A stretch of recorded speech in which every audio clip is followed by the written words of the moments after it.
Hi everyone, WhatCulture Wrestling's Adam Cleary here, joined by WhatCulture Wrestling's Andy Murray here. Hello. And we have, all of about 45 seconds ago, finished watching AEW All Out 2021. And can you hear it? Can you just hear it in the rasp and the register of my voice? We have both completely lost our voices, our minds, not to mention our sleeping patterns. But I am just going to get to it and say that is one of the best wrestling pay-per-views I've ever seen. It's the best AEW pay-per-view. It's definitely the best AEW one I've ever seen, and that's a high bar in of itself. But we're going to go through the entire card to tell you what went down. So there's a pre-show. Brother. We'll just skip through the pre-show really quickly. It was the big face tag team match versus the big heel tag team match. The faces won, and we got the return of the Butcher. Now, of course, if you're wondering who exactly those faces and those heels were, I'm going to forget. I'll read off.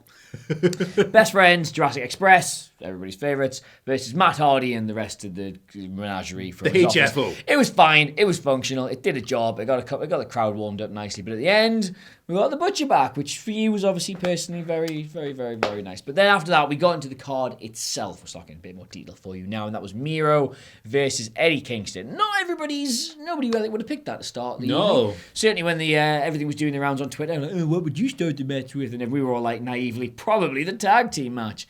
Nobody's picking this, but my word, what a beef slapper, what a physical, what a wonderful match that was.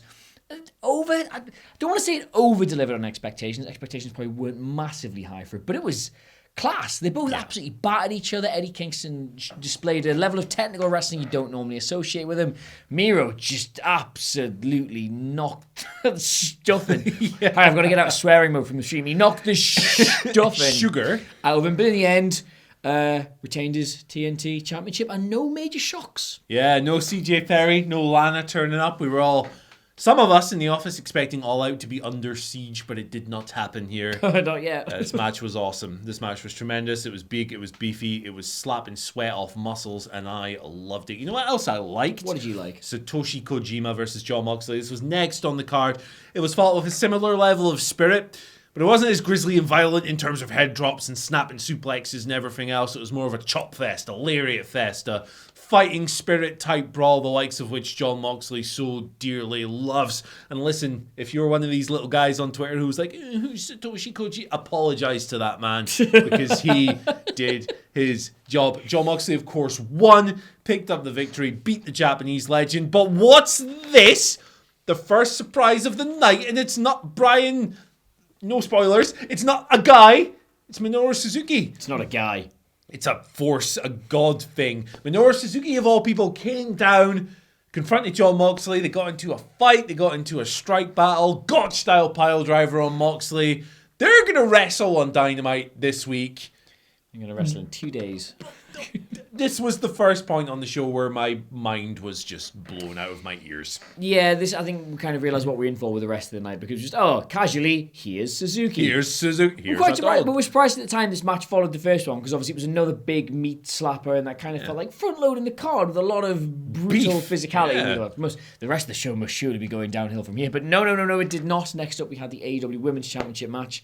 Britt Baker DMD versus Chris Statlander from the planet not Uranus, and it was class. It was really good. This one, it was really very different to the first two, because they were not the same kind of like brutal meat slapping affair. But Britt Baker just is sensational. Like some of the sequences they had in this were so good, so slick. Britt Baker's so accomplished in the ring. Statlander more than held her own with it. There's a weird spot with Orange Cassidy in that, where he stopped being Orange Cassidy for 30 seconds. Fired up, didn't he? And just started being somebody's angry dad. That was quite fun. In the end, there's a couple of near fall. I think they just about managed to sell me once or twice on the idea that Statlander might cause an upset. But Baker had a great sequence at the end. She had a Panama Sunrise of all things. Oh, what could that be about? Which got a huge pop from the crowd. And then there was a couple more moves, but eventually dominated Statlander, got her into a, I'm not going to do it here, but she got her in the jaw thing. And the other boop, that was very nice. Yeah, got her in, tapped her for another victory in a really, really good title run. We weren't expecting this to be an upset, because obviously Baker's got much bigger matches to do down the line, some of which we're going to get to when I start talking about the Battle Royal in a little second. But I enjoyed this. I think it was a good match. It was the perfect tonic to follow those first two. Yeah, good match, good competitive spirit. I really liked the competitive spirit. The Orange Cassidy fire-up spot was particularly well done. You know what else was well done? The next thing on the card, which... Look, seamless links, all of these. If I could tell you what went down in the Lucha Brothers versus the Young Bucks, the video would be 40 minutes long. I can't do that. I can't accurately tell you what happened in this match. Just know that it was probably one of the best tag matches I've seen, certainly in American wrestling, in forever. Ever. Tremendous, wild, ridiculous cage brawl. They used the stipulation really well. Phoenix did all kinds of crazy stuff, running up the cage and bouncing off. He took the craziest dive off the top of a cage that looked like it was twice as tall. It looked way bigger than a normal cage. Exactly. It looked twice as tall as it would normally be. It was insane. And you got the big crowd-pleasing moment with the Lucha Brothers finally beating the Young Bucks for the tag team title. The reign of terror is over, not without the use of a thumbtacked Jordan. Sitting here, honestly, God, I can't believe you're not going to mention this thumbtack. Yeah, Jordan. I almost slipped my mind. So much happened. It got used against them. They were hoisted by their own petard in the end. And as Michael Sidgwick pointed out in the office here, the lore of the shoe. This is a kind of callback to the thumbtacks on the bottom of the boot that they did against Candice LeRae in PWG. So you have to go and watch this, man. I'm getting breathless just talking about it. I mean, if you love high-level drama of any kind, regardless of high-flying, technical, whatever, you're going to enjoy this. Incredible. It's insane. Incredible. Yeah, we could get into the ins and outs of it. It was an incredibly technical match. It was an incredibly storied match. And it was an incredibly violent match. Brutal. The blood coming out of Penta by the end. He could he got his children out of the crowd at the end. And he could barely, bring himself to actually hug them because he was just... drenched. Phoenix too had the same thing. Both the Jacksons were busted up as well. All we can say about this match genuinely is just go and watch it. Put yourself 22 minutes and 5 seconds aside and go and watch. I looked at how much it was there for the little link there. Go and watch it and be amazed, be impressed, be horrified, be surprised, and be elated at the end because it's the perfect finish to a perfect run with the tag team titles. Now I'm just stepping on your toes, Alex. That's what you're supposed to talk about. But the 21-woman Casino Royale Battle Royale. Yes. Now, I could go into so much detail about this because there was so many little bits, ins and outs, here and there. Wasn't full of surprises. Pretty much everybody was already on the roster, bar the one thing at the end, which I'm about to get to. It was a battle royal. Yes. Everyone was in it. Most people got their stuff in. Some people got a couple of seconds of action. There was a couple of... Anna Jay, I thought, a really good run in it. Nyla Rose looked excellent in it. Jade Cargill, not in it for ages, but what she did was really impressive. But the headline here, the takeaway from it was the debut of none other than Ruby Soho, FKA, Ruby Riott. Yes, you remember her, the one they did nothing with in WWE. The look on her face when she came out to that crowd reaction, knowing obviously that she was going to go down there and win this and get a title shot. It was like Punk's. Yeah. That oh God, she never had that for years and years. Yeah. She never got a big moment. She fault. never got embraced by the crowd because they had nothing to embrace her with. Obviously, it's not her fault or the crowd's fault. But she came down. She was excellent. She was really, really, really good. She has won that match now. She will go straight into the title picture against Britt Baker. And there's not really much more you can say other than that is great. Yeah. I'm so made up for her. Yeah. Straight to the moon. Straight to the moon. Cameron Grimes, she's coming on night one. She's a great wrestler. Why fanny around? Why not just do it? Her and Baker should be pretty tremendous. You know what else was tremendous? What else was tremendous, Andy Murray? The final fight. Chris Jericho and MJF. This was kind of like your sports entertainment hour, wasn't it? It was really over with the crowd. It was entertaining. It was bags of fun. It was such a perfect clash of characters. Jericho, this kind of aging scumbag gunslinger who's still got a few dirty tricks up his sleeve against MJF, who's the scummiest of scumbags of all time, using Jericho's moves against him and everything else. His entrance against him at the start, it was fantastic. Exactly. And it looked like at one point that MJF had the match won. Aubrey Edwards counted free, but she did not see the foot on the bottom rope. Paul Turner said, "Hey, Aubrey, the foot was on the rope." They straightened out just when you thought dramatically that Jericho had been screwed out of his career with the retirement stipulation. They went again for another 2 or 3 minutes, and Jericho took the win. Was a Jericho lying tamer, whatever you want to call it. Jericho keeps his career alive. And before this match, if you'd have said Jericho was winning, I'd have said, Not too sure about that one, brother. Yeah. But with the way it played out, I don't really mind. The journey, not the destination, this one. I think everybody sort of thought it was a good time for Jericho to possibly lose, but he didn't in the end. And anyway, we get on to the one that everybody, I think, was initially tuning in for.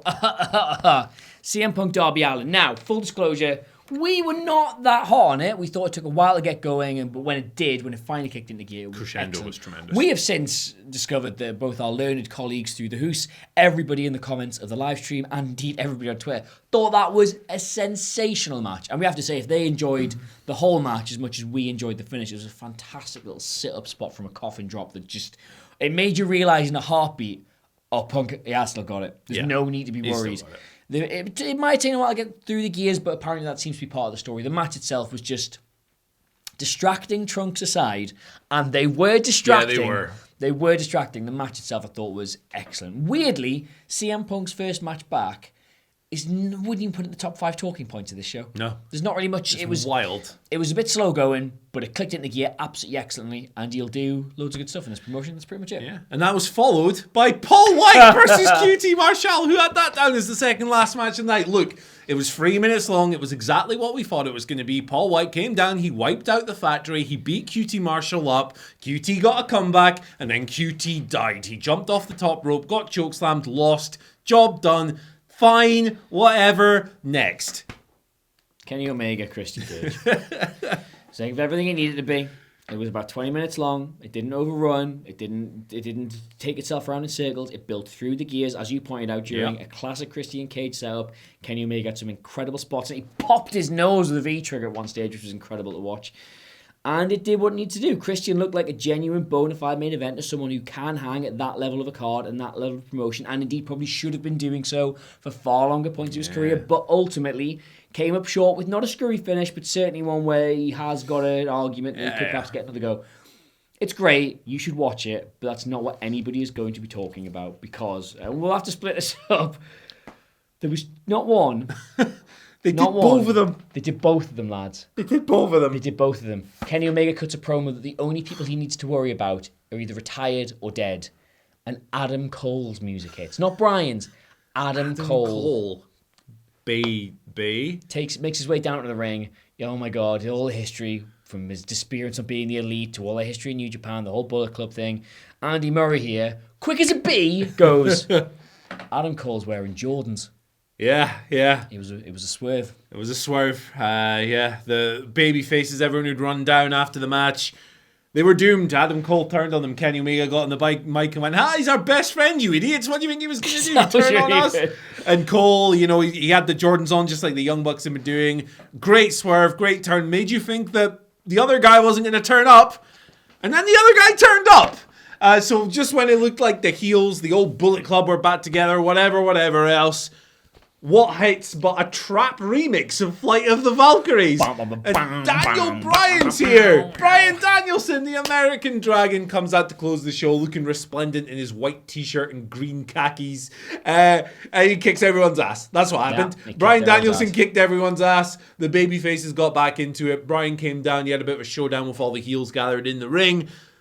Big fight. Jungle Boy's there. Luchasaurus is there. It's awesome. Bryan's going nuts. Hits the Busaiku knee kick. It's awesome. It's great. It's pure fan service. They did both in the same angle. Both big debuts in the same angle. I am a sweaty mess. They did them both in the space of 5 minutes. Yeah. I've never given another human being an experience like AEW gave me there. I can say that. I've tried my best. Yeah, twice in 5 minutes is a lot. Those are the big talking points. Ruby Soho has arrived. The Butcher is back, no less. Chris Jericho has not retired. CM Punk has still got it. Suzuki's going to be on television this week. New tag team champions. Adam Cole has arrived in AEW, and coincidentally, so has Bryan Danielson. That is what went down from AEW All Out. We'll have more reaction, more everything over the coming days. We're going to go to bed now, of course. But let us know if you've seen the show, what you made of it in the comments. Don't forget to like, share, and subscribe. I've got a cough coming. Can you play us out?